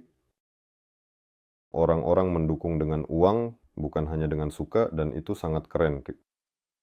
Hari ini ya ada webinar Jumat. Saya pikir semua yang menontonnya sudah mendukung kami. Proyek ini berkembang. Mulai bulan ini, semua insinyur sudah akan dipekerjakan di perusahaan kami. Kami hampir menyelesaikan proses ini, dan kami akan berkumpul di satu kantor untuk mengadakan webinar besar, di mana kalian semua akan melihat bagaimana semuanya akan diatur, di mana semuanya akan ditempatkan, dan siapa yang bertanggung jawab atas apa. Kami sudah perlahan-lahan menunjukkan semuanya. Pada hari Jumat, tentu saja masih banyak pertanyaan yang tersisa. Hari ini adalah salah satu berita yang sangat penting dan sangat menarik seperti itu. Teman-teman para mitra, ingat pada konferensi tanggal 7, Sergei memberikan presentasi.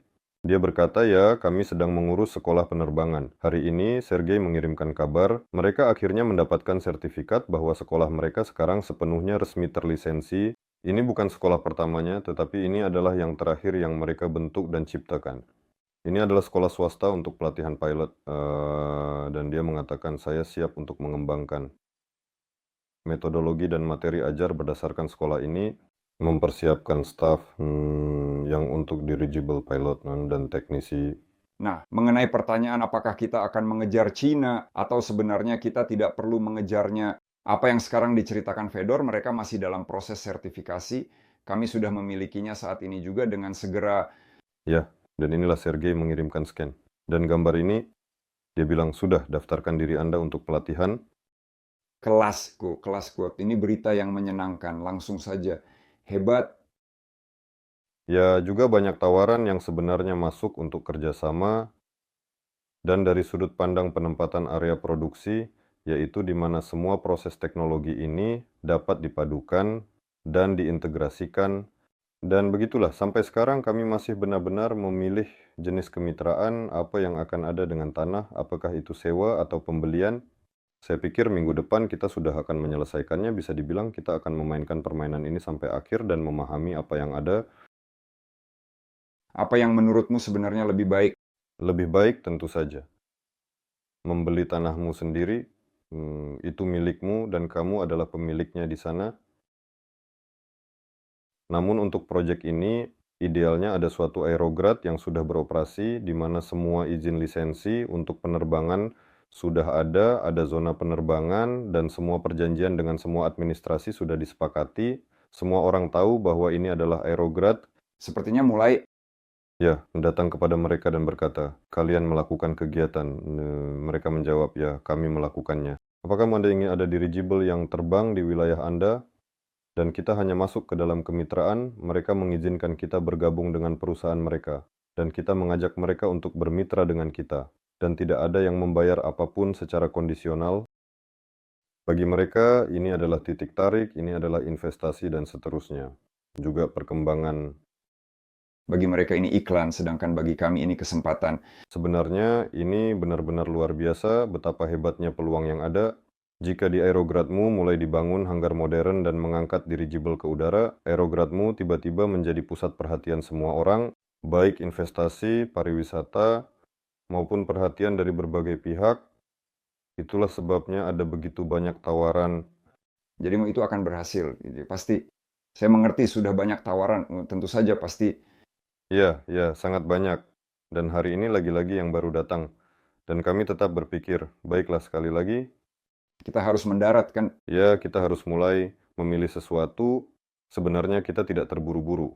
Kita tidak memiliki tenggat waktu yang ketat. Apa yang terjadi jika kita tidak memilih dalam sebulan, semuanya akan hilang. Sebenarnya tidak ada yang akan hilang. Tanah kita tidak akan pergi kemana-mana. Begitu juga dengan kantor kita.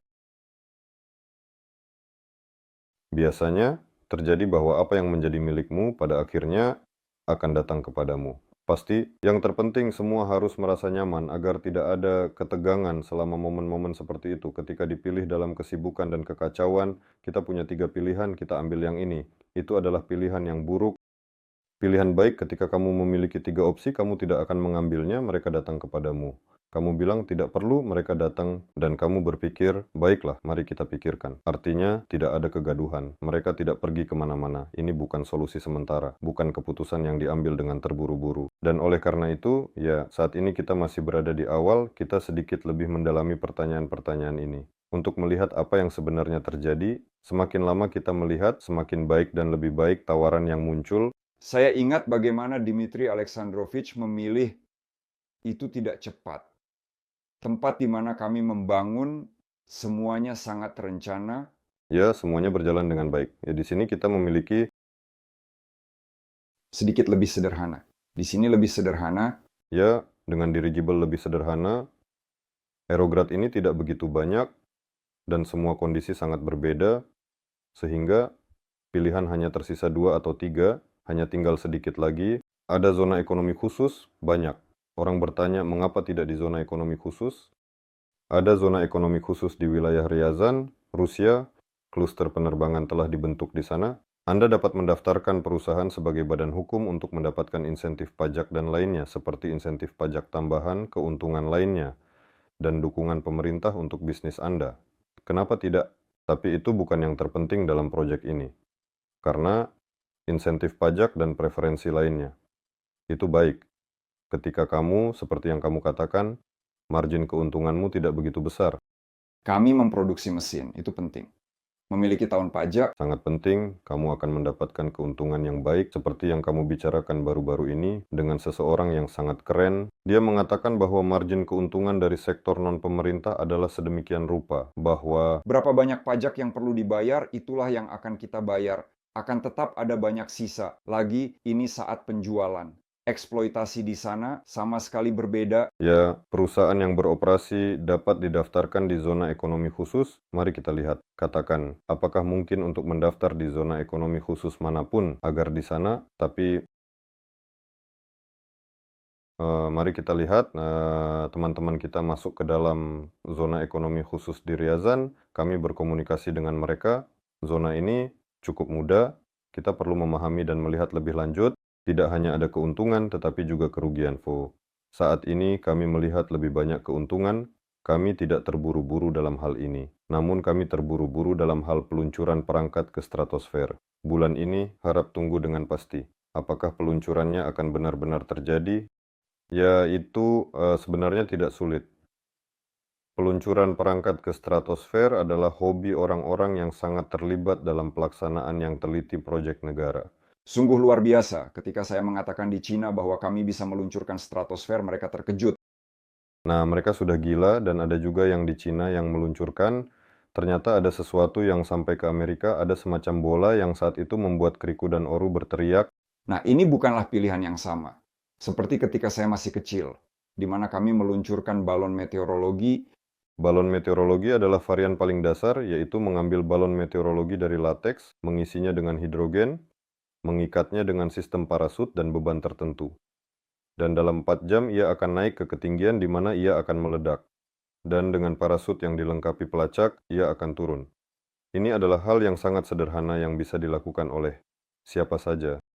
Ya, saya ingat kami di masa kecil mencari benda-benda ini yang jatuh. Tidak ada pembicaraan tentang hal itu. Ada tentang penerbangan yang dikendalikan, penerbangan panjang, dan dengan siaran langsung, dengan pelacakan melalui aplikasi Solar Group, di mana perangkat saat ini berada. Dengan mendapatkan data darinya, ini sudah bukan mainan lagi seperti Meteozone ini, tetapi pada mainan seperti itu, mereka melakukan peluncuran yang menarik. Nah, mereka tidak hanya mengambil satu bola, tetapi sekelompok anggur yang terdiri dari bola-bola ini. Di bawah ada kursi. Nah, kamu mengenakan pakaian luar angkasa dengan parasut.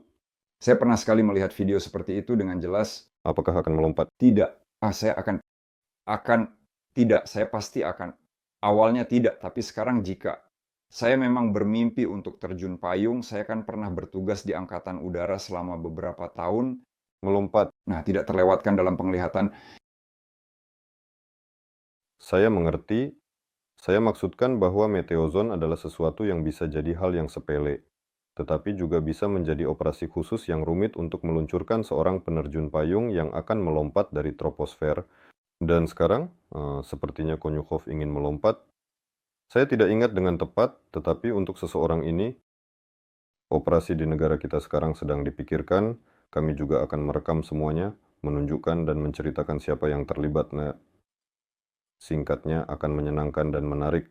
Begitu. Apa pertanyaan sudah datang kepada kita? Ya, ada sedikit. Katakan, apakah jumlah investasi saat ini memuaskan Anda? Apakah cukup untuk semuanya? Ya. Untuk langkah-langkah awal yang sangat penting yang perlu diambil, investasi sudah cukup. Tempo untuk memulai proyek ini sangat bagus.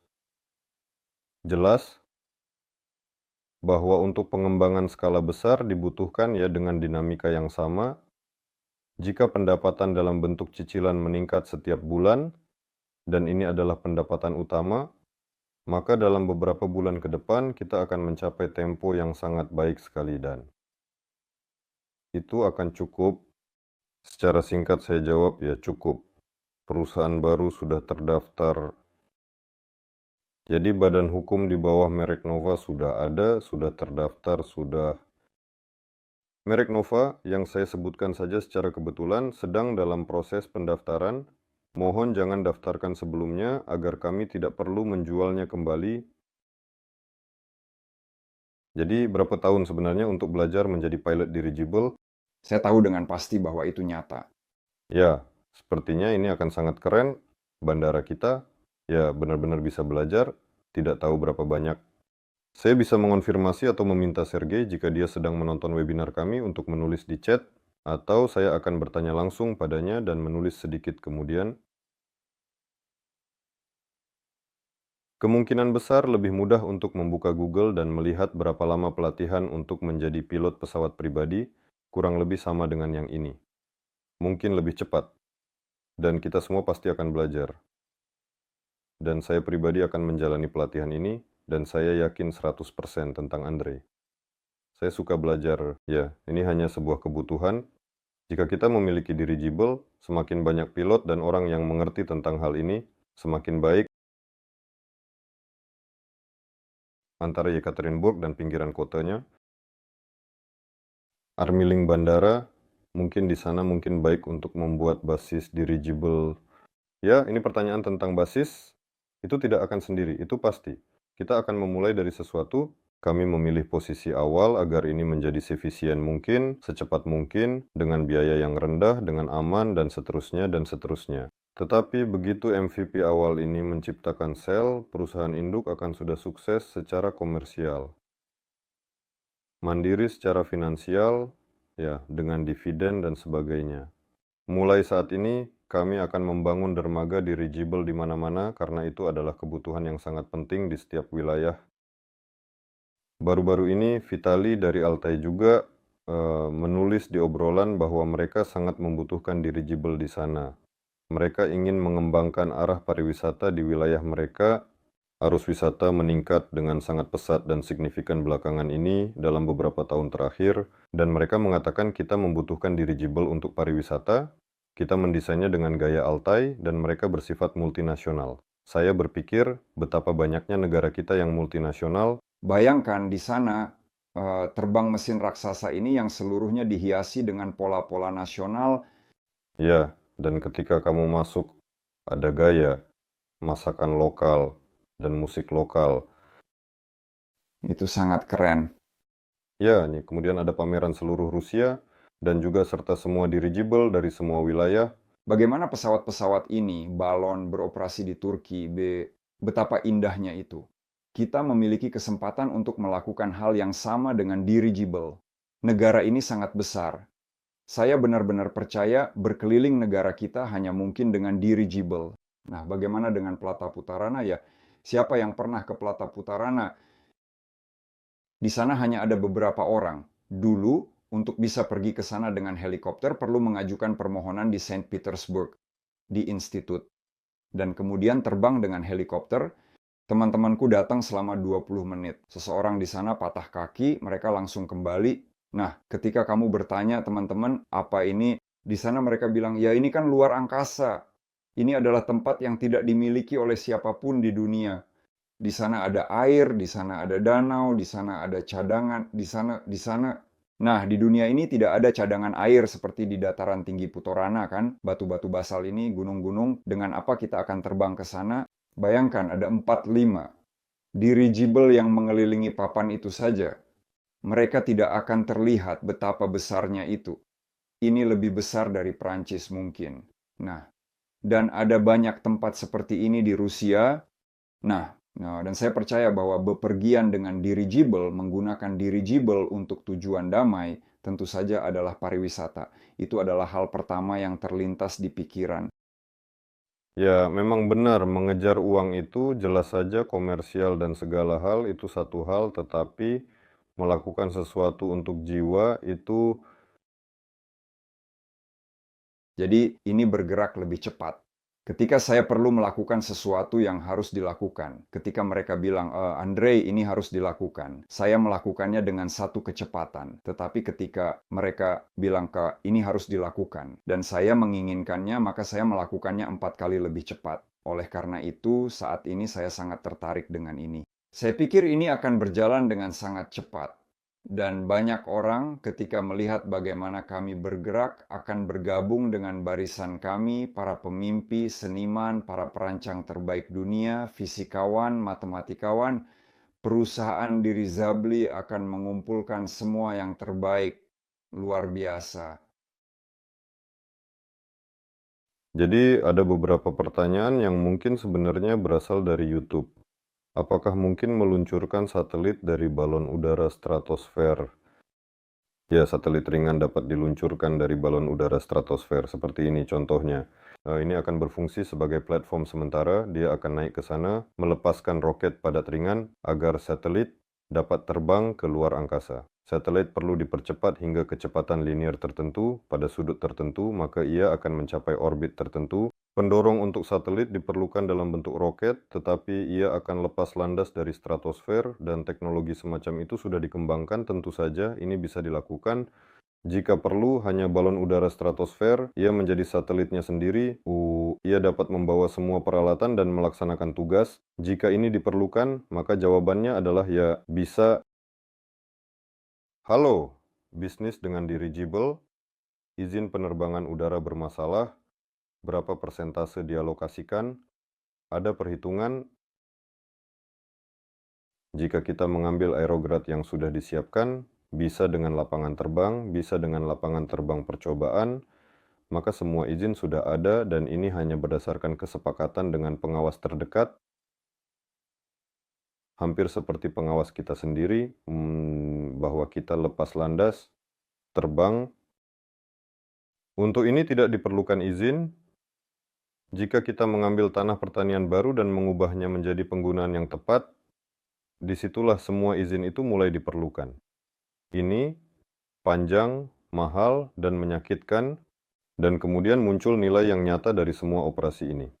Oleh karena itu, kami mencari tanah yang sudah siap untuk penerbangan. Ada banyak dari itu. Inilah uang yang akan kita hemat, dan waktu yang diperlukan untuk menghemat. Apakah ada perhitungan? Ada Kami akan berusaha untuk menghindari dan mengapa kita harus melihat dan menunjukkan mereka sama sekali. Saat ini tidak ada artinya. Begitu, jika hidrogen aman, maka kita bisa meluncurkan aerostat ke sana dan kemudian setelah menambahkan gondola pada dirigible, menggantinya dengan yang berbahan hidrogen. Ya, bisa. Mungkin seperti ini. Bisa. Ide yang menarik. Saya tidak tahu seberapa teknisnya itu dapat dilaksanakan.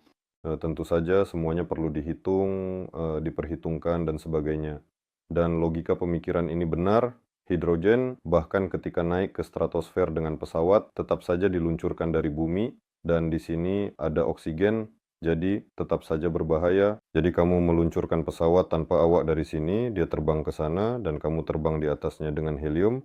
Lalu pada suatu saat kamu berpindah ke pesawat itu, Kombinasi yang rumit, ya, lebih mudah terbang dengan helium, jadi terbang saja. Seperti yang saya katakan, kita hidup di era yang luar biasa. Di ISS ada orang yang terbang, rover kita berjalan di planet-planet. Elon Musk berencana untuk menghuni Mars. Jadi dari sudut pandang teknik dan teknologi, kita bisa mewujudkan semuanya. Jika ini akan menjadi tepat, dan tujuan di sana bisa dipilih apa saja, dan semuanya dilakukan sesuai dengan itu, maka ya, segalanya mungkin.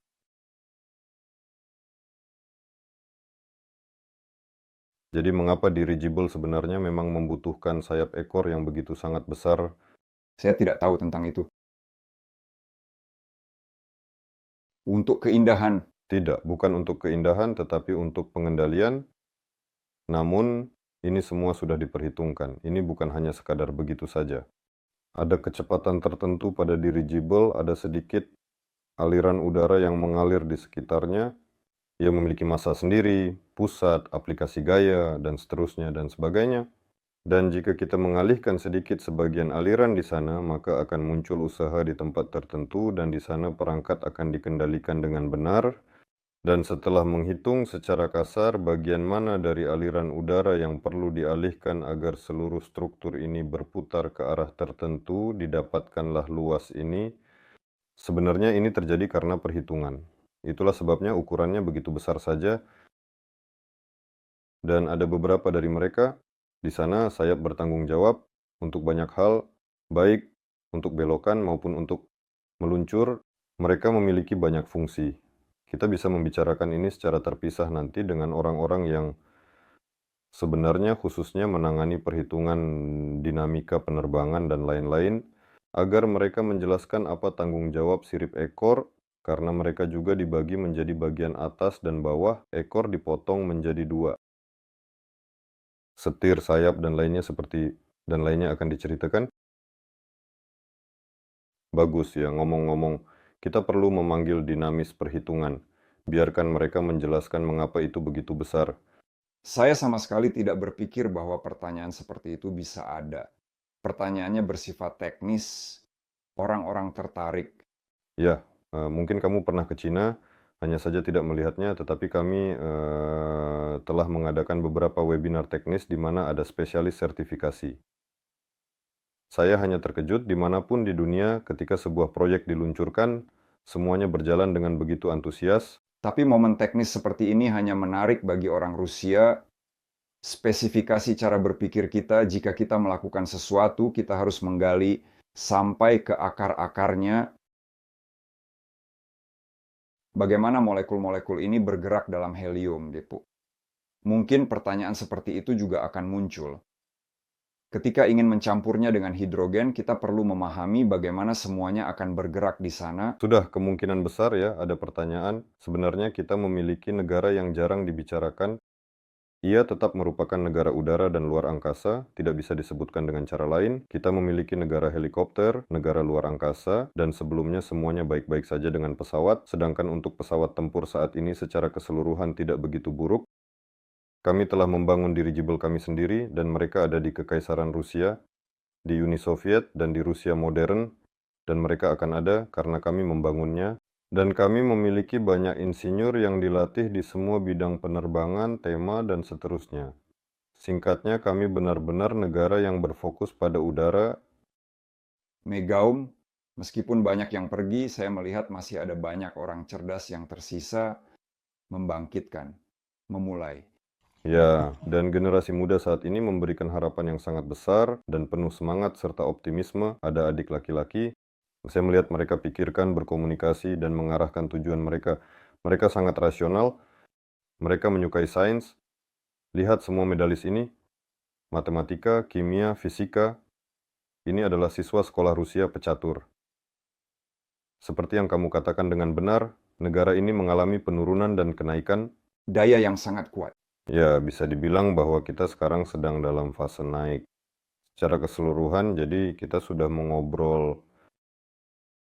Wah, kita sudah banyak sekali berbincang. Kita sudah berkomunikasi dan berdiskusi. Sudah diceritakan ya, katakan apa rencana selanjutnya mengenai Cina. Apakah direktur mengharapkan sesuatu dari kita? Ya, Teman-teman ya, direktur menunggu jawaban dari kita mengenai kerjasama. Saja pertama-tama mereka membutuhkan uang, mereka meminta matematikawan, mereka meminta fisikawan. Saya mengerti bahwa bahkan ketika mereka lulus sertifikasi, mereka tidak memiliki perancang dan orang-orang seperti yang kita miliki saja. Mereka ingin mendapatkannya, dan di semua pertemuan, pertanyaan ini diangkat, pertanyaan tentang orang-orang, pertanyaan tentang otak, sebut saja di semua pertemuan baik di tingkat tertinggi maupun dengan pejabat pemerintah. Di mana-mana, di setiap provinsi, mereka memiliki pemerintah sendiri yang sangat cemburu, yang siap untuk mensponsori dan membantu, tetapi hanya jika ada regal atau sejenisnya. Saya tidak tahu apakah saya menceritakan ini dengan sia-sia karena mungkin akan ada kebocoran otak. Menurutmu bagaimana? Lebih baik atau tidak menurutmu?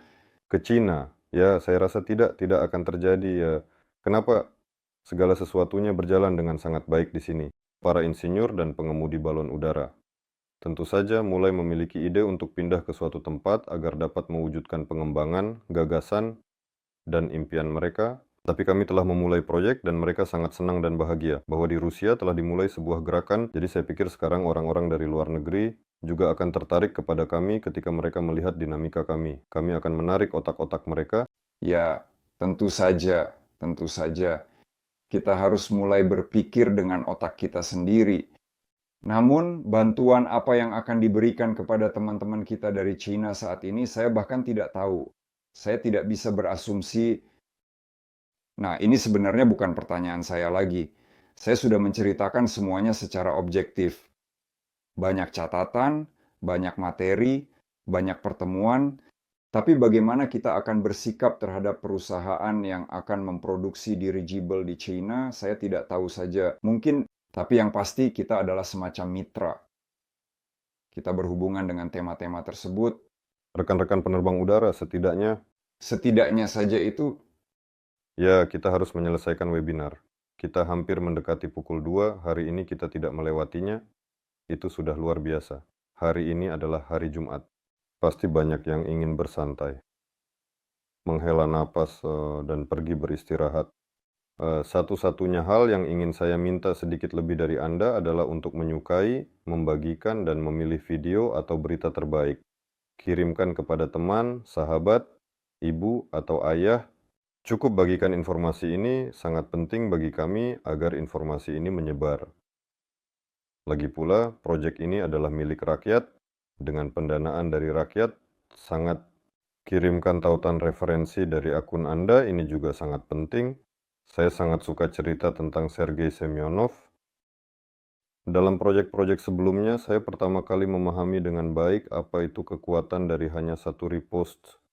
Di dinding saya, di Vkontakte, saya menempatkan tautan referral saya dengan deskripsi proyek saya dan hanya dengan satu klik, seseorang yang dikenalnya di bawahnya membangun struktur yang luar biasa yang sangat membantu proyek tersebut. Jadi dia hanya memberitahu kenalannya bahwa ada proyek dan dia pun terlibat saja. Sebenarnya memang dia tidak menyangka bahwa hal seperti ini bisa terjadi. Dia membangun struktur seperti itu. Menarik begitu banyak investasi dan proyeknya berjalan maju. Oleh karena itu, jangan meremehkan satu gerakan ini. Tolong bantu saya, sangat perlu teman-teman secara keseluruhan bagaimana keren pasca terbang dengan balon udara bersama Ivan dan Zil.